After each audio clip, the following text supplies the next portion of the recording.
Hello guys, तो आप लोग कैसे हैं। तो हम लोग कल पढ़े थे ये, इससे ऊपर में पार्ट 3 क्लास देखे थे। आज पार्ट 4 क्लास देखेंगे, ताम्रपाषाण काल।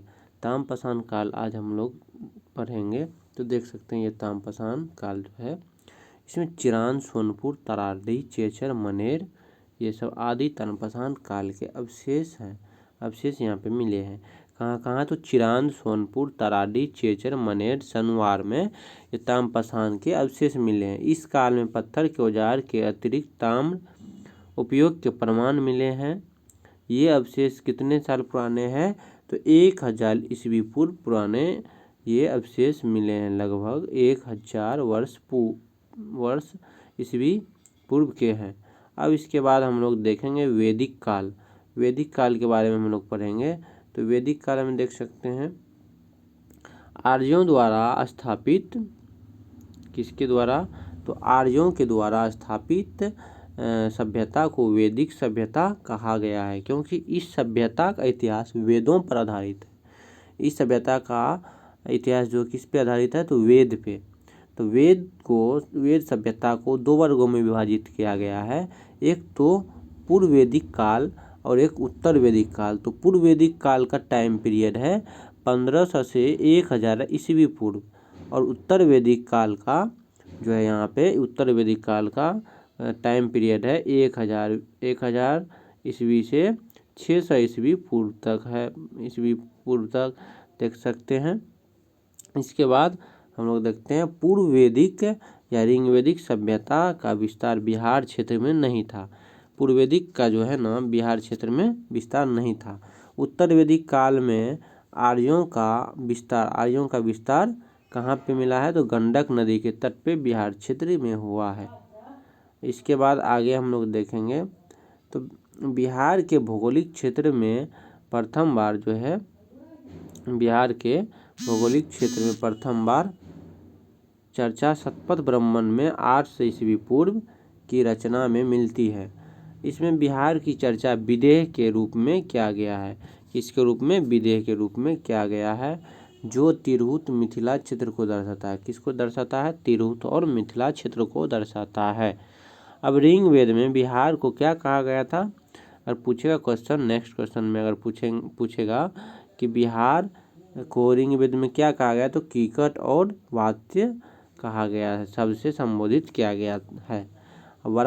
वराह पुराण में कीकट का अपवित्र प्रदेश, कीकट को क्या कहा गया, अपवित्र प्रदेश कहा गया है।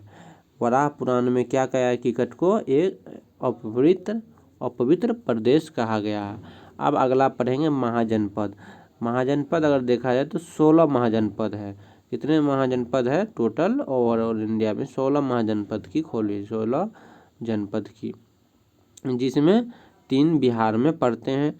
बिहार में 3 कौन कौन पड़ते हैं, वज्जी, लिच्छवी जो है, और मगध और अंग। ये बिहार के 3 जनपद, मतलब 16 महाजनपद में 3 महाजनपद का विस्तार किस राज्य में है, तो बिहार राज्य में है। तो पहला महाजनपद है वज्जी या लिच्छवी।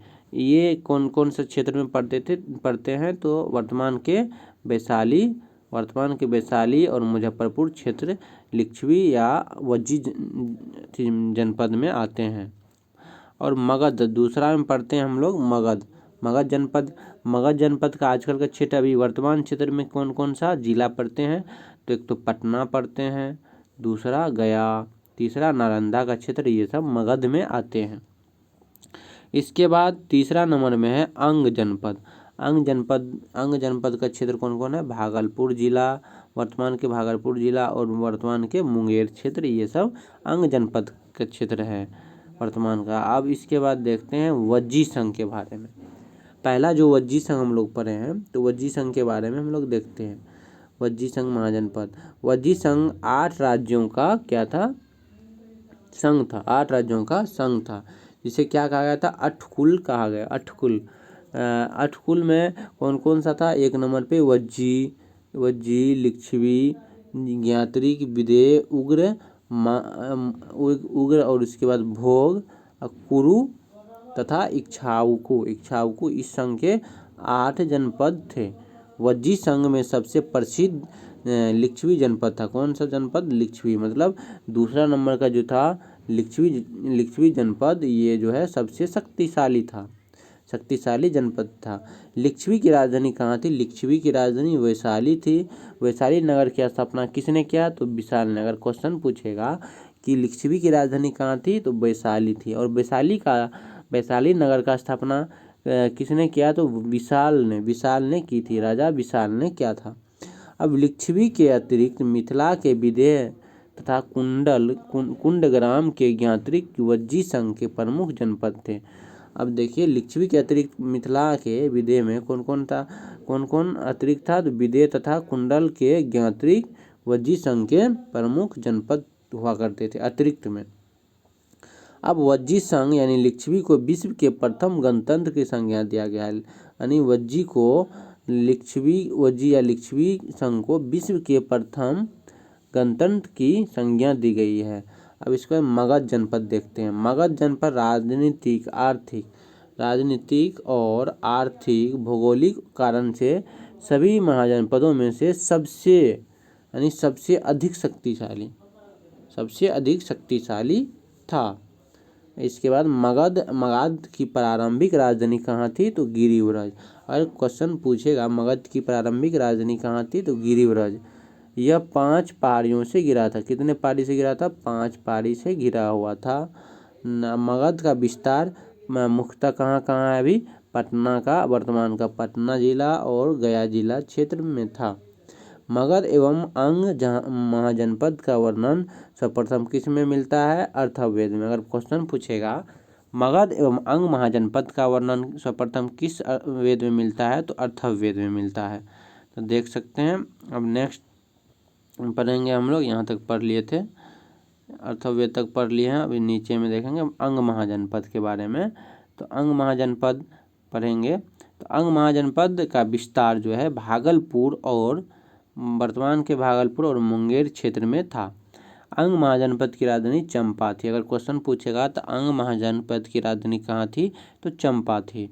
अंग के अंतिम शासक कौन थे? तो अंग के अंतिम शासक ब्रह्मदत्त, और ब्रह्मदत्त को हराकर मगध का शासक बिंबिसार ने अंग को मगध में मिला लिया था।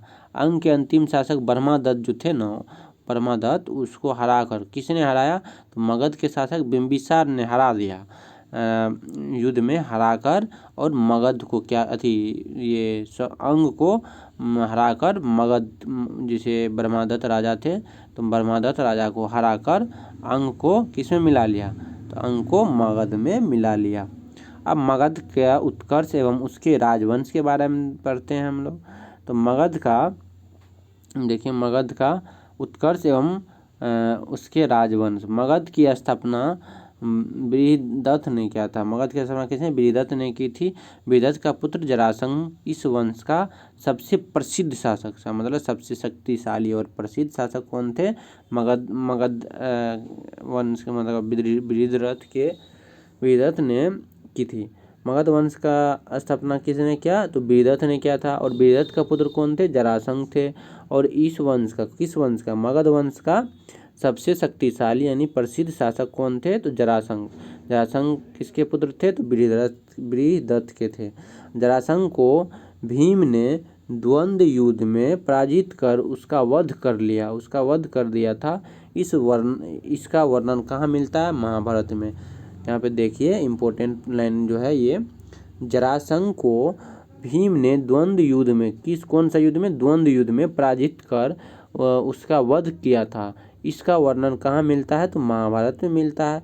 मगध की प्रारंभिक राजधानी कहाँ थी? राजगिरी। मगध की प्रारंभिक राजधानी राजगिरी थी, जो कि 5 पहाड़ियों से घिरा हुआ और एक सुरक्षित क्षेत्र था। अब मगध क्या थे? तो मगध में भूमि उपजाऊ थे। मगध उर्वर भूमि, नदियों की उपलब्धता, खनिज एवं वन संसाधन की उपलब्धता के कारण आर्थिक रूप से संपन्न क्षेत्र था। मतलब इसमें आर्थिक रूप से संपन्न प्रदेश क्यों था? तो क्योंकि इसमें उर्वर भूमि भी था, उपजाऊ मिट्टी भी थी, वहाँ भूमि भी थे, नदियों की उपलब्धता भी, नदी भी वहाँ उपलब्ध था, और उसके बाद खनिज एवं वन संसाधन की उपलब्धता भी थी वहाँ पे। इसी के कारण आर्थिक रूप से वह संपन्न क्षेत्र था, संपन्न राष्ट्र था। और इसके बाद विदत वंश का अंतिम शासक कौन था? विदत वंश का अंतिम शासक रिम्पुंजय था।